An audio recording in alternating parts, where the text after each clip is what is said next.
I want to start at effect vocals and kind of work our way back.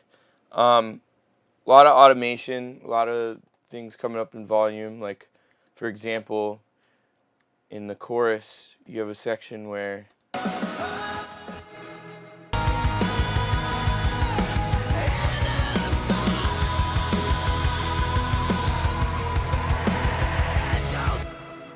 so that section, you really gotta get that delay heard. That was one of the notes from the original. They said we really want that delay to pop out when he finishes that part. So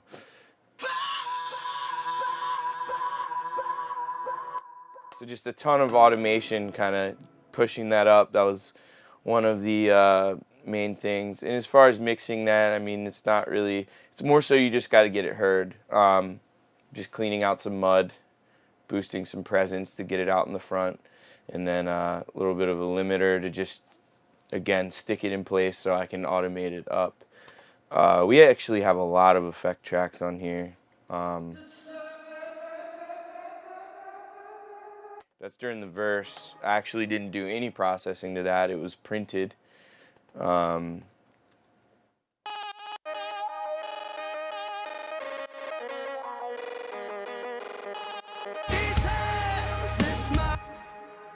of like an effect track. Again, just one thing I will say with vocals, you really want to just clean out the mud. Any of that low end rumble, anything there, anything in the low mids, you just want to kind of get that out of the way.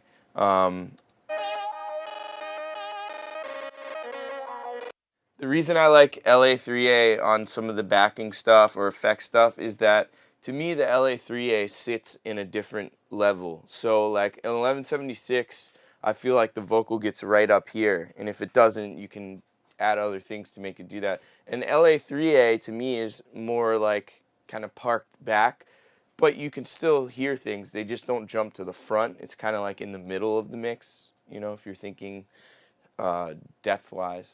So that's why I have this LA3A, and it's, again, it's so simple. It's two knobs. It's gain and gain reduction or peak reduction. So it's not, it's just something you can throw on and go with. A lot of these tracks are pre-processed and printed, and those are the ones you got. So I didn't decide to process everything. I only processed certain things that I thought needed it. So that was printed. This would be a case of where I think what they gave me was really mangled and torn to shreds, and that was tough making that work in the mix because while it's cool, it's not the same way I would have done it. So with this, we're just doing simple EQ there. Tilt. This is a great plugin. Essentially what this does is, if you look like on FabFilter or something, you have a graph and you have that line and you can boost and cut within that line.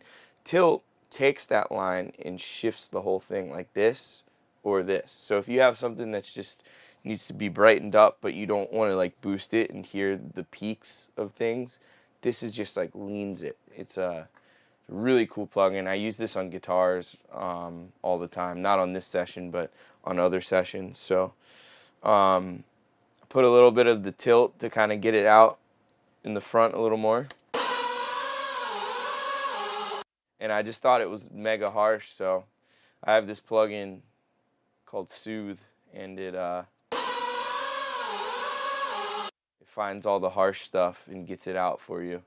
It's kind of life-changing. So that's for that. There's a synth doubling that up. This I'm cutting here because I want to get it out of the way of the vocal but still have it support it. And then yeah, we're really just filtering this thing like pretty much the same as all the other tracks. Let's see what else we got. These are the harmonies.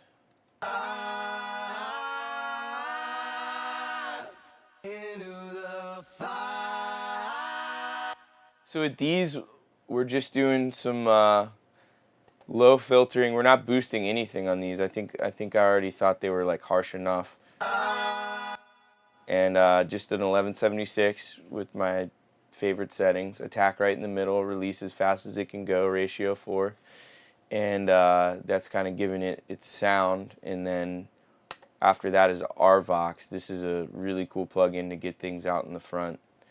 And this is a really simple plugin to use as well. You can just pull the fader straight down, and all it does is just push it in the front, and it also adds a little bit of low-end oomph to it. So those are just the harmonies. I kind of wanted them to stick out on the sides. We got doubles. Those are processed the same way, but just panned different. I think I kept some of the panning schemes that they already had just because I wanted them to be happy and have it the way that they wanted it, you know. Let's do screams. So filtering the rumble, adding a little bit of air at 16K, adding a little bit of 8K, doing the 1176, same settings as before. And this is Decapitated. This is so cool for screams. I'm going to play it with and without. Love it.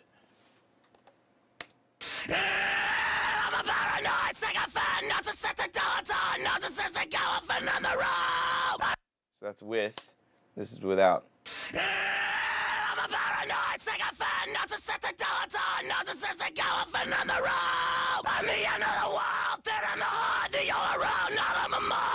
So it just really brings it close, adds some really sick harmonics, and just, I don't know. It's a great plugin. I use it on everything. I use it on drums sometimes.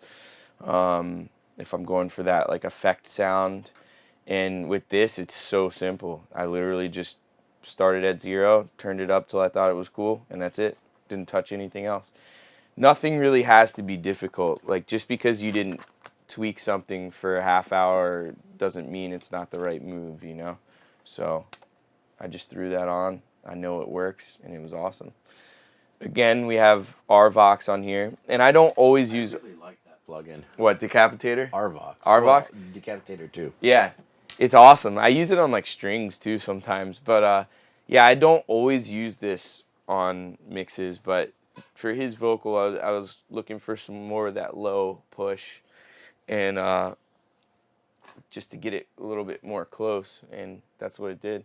On this, we're gonna do Crane Song Phoenix, which is a tape emulation. I showed you guys this earlier on drums. We have this. Oh, it's Dark Essence, which is the darkest setting, and Opal, which is the darkest setting. So this is really going to make it super round. So I'll show you without it.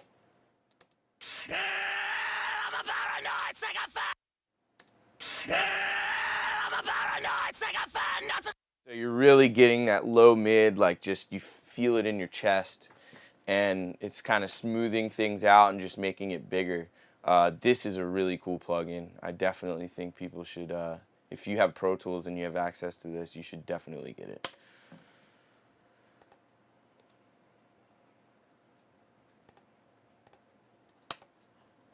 Moving on. So we have the main vocals here.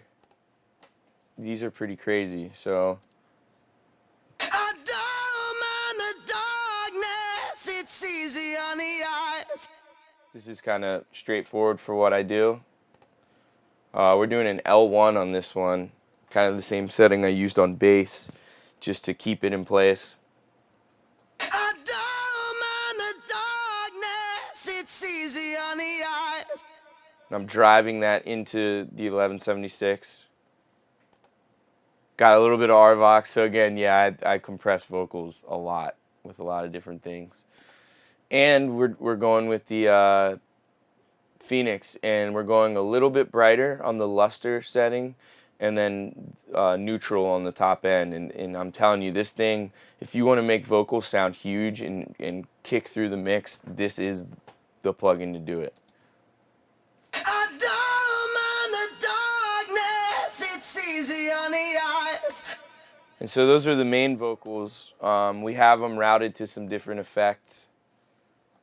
Let's see here.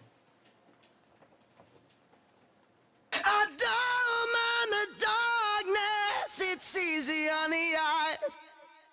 What we got going on? Again, probably just a preset that I had sitting around for this vocal verb, and then Got some Echo Boy. I don't mind the darkness. Usually just try to find a delay that's kind of different on each side, so that it's stereo and wide and out of the way of the vocals. I think the biggest thing with vocals is you want to make sure that the delays don't go down the center. I mean, you can do it as an effect for something, but I like to keep it out as far as possible and keep that vocal as dry as I can get it in the center. One other trick that you can do that's really cool is the pre-delays. If you turn those up, what it does is it creates distance between the reverb and the vocal. And so if I have them down, like closer to 0, what's going to happen is the vocal is going to go away from you and kind of sit with that reverb. But if you turn the pre-delay up, it almost makes it like a delay where there's that gap of silence between when the reverb hits. And what that does is it keeps the vocal right up in the front, but then you have that ambience. It doesn't feel so terribly dry, you know? So that's a really cool thing for you guys to experiment. And the coolest thing about all these vocals is the fact that I'm going to this wacky, crazy bus thing that I made with this. I have this API 2500, which is really cool. I don't normally do it this way, but I just put it on there. And I guess the best way I could explain it is because there's all those effects and all those things coming out of the sides and harmonies, doubles, reverse reverbs, all kinds of stuff. I just find that having the bus compressor on this pulls everything to the front, and that was the goal with this mix, is to get everything heard vocally. So I started with that, added some EQ here to all the vocals. This is hitting all of them. Just, again, trying to get that presence, trying to get the vocals to the front. This is a really cool plugin. It's very subtle, but yeah, 18K shelf. We're just going for air. And again, can't say enough about this Phoenix plugin. And this is pretty much the same setting I used on vocals, a little bit less of the process, but everything is hitting this. So that's how we're getting this crazy upfront vocal sound. And I'm running the bus really hot. I think it's clipping a little bit. You don't normally want to do that, but if it works, it works. And if it sounds good, then cool. I mean, that's my rule. But normally I don't send the vocals to the bus. So this is kind of different in that, you know, in that way.